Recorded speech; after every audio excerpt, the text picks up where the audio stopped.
आपने जो बात कही कि 20-25 दिन लगे, एक्चुअली आप सभी को मालूम है कि अभी ट्रांसफर्स का सीजन चल रहा था, अभी ट्रांसफर चल रहे थे।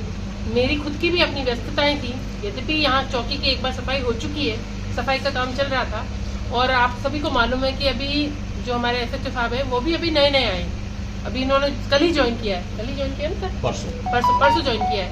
तो इस वजह से थोड़ी सी डिले हुआ और निश्चित रूप से आज उद्घाटन हो गया है। और हमारे मंत्री जी ने आप सबके सामने आश्वासन दिया था और कहा था कि चौकी जल्दी शुरू करनी है। और आज भी मंत्री जी आए थे, बात हुई और चौकी का आप देख रहे हैं कि शुभारंभ हो चुका है।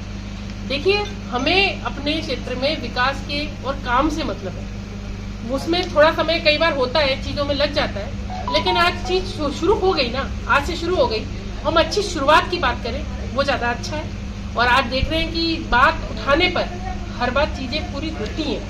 आप देख रहे होंगे कि हमने मेले में जो बात उठाई, तो आज उसका रूपांतरण आप देख रहे हैं यहाँ पर चौकी शुरुआत हो चुकी है। ऐसे ही मैंने ऐसे का जो अपना तालाब है, शाही तालाब है, उसकी बात उठाई है और मंत्री जी ने आश्वासन भी दिया है। आश्वासन क्या, वो घोषणा ही एक तरह से कर गए हैं कि आप तो मेरे पास प्रोजेक्ट बनवा के लिया ना, मैं इस काम को करूंगा। तो निश्चित तौर पर हम बात उठाते जाएंगे और चीजें पूरी होंगी। हमें भी धैर्य रखना चाहिए, चीजों को पूरा करने में हमें लगता है। ईआरसीपी को आपने देखा कि आज ईआरसीपी के लिए बैठक थी और ईआरसीपी को करने के लिए लगातार केंद्र सरकार के प्रयास हो रहे थे, लेकिन कांग्रेस में जो प्रदेश में जो सरकार है वो लगातार उसको टालती जा रही थी। आप सबने देखा कि मंत्री जी ने बताया भी कि हर बैठक में मुख्यमंत्री जी की और उनके मंत्रियों की अनुपस्थिति रही। और जब डबल इंजन की सरकार बनी और सब कुछ अच्छा हुआ और आज आपका परिणति ये है कि ईआरसीपी लागू हो चुकी है।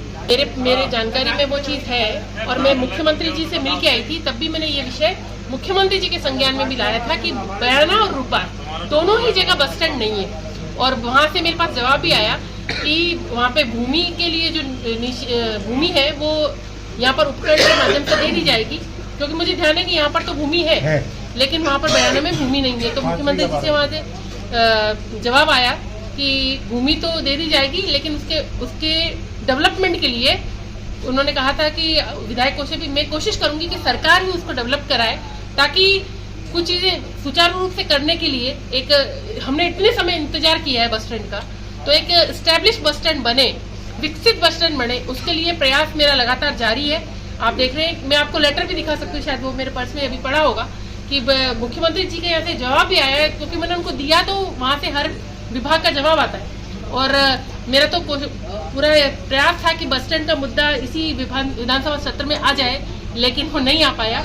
अगले जब विधानसभा सत्र चलेगा तो ये मुद्दा आप देखेंगे कि मैं विधानसभा में उठा रही होंगी और निश्चित तौर पर काम होगा। आचार संहिता लग गई चुनाव की और नगर पालिका कुछ बजट भी रुक गया, कुछ बजट के भी इश्यू थे, तो उस कारण से वो काम रुक गया। और आप निश्चित रहिए कि मैं लगातार प्रयास कर रही हूँ। मैंने उस दिन भी आपके तुरंत कहने के बाद ईओ साहब को वहाँ भेजा था, तहसीलदार जी जो ईओ थे हमारे वीरेंद्र जी, उनको भेजा था। और एक दिन नगर पालिका प्रशासन के साथ भी बैठ के जो भी उनको वित्तीय प्रॉब्लम आ रही है, ये क्या प्रॉब्लम आ रही है, ये समझकर पूरे रुब्बा क्षेत्र का और खासकर जगनेर रोड का ड्रेनेज सिस्टम हम कैसे सुधार सकते हैं, उसके लिए बात करेंगे। ये भी कहा कि गंभीरी नदी में पानी भी आएगा, हम सब देखेंगे। और ईआरसीपी लागू हुई है और शिलान्यास भी होगा, उद्घाटन भी होगा और हम सब देखेंगे कि हमारे क्षेत्र की जनता सिंचाई से, पेयजल से यहाँ पर सुविधा पा रही होगी।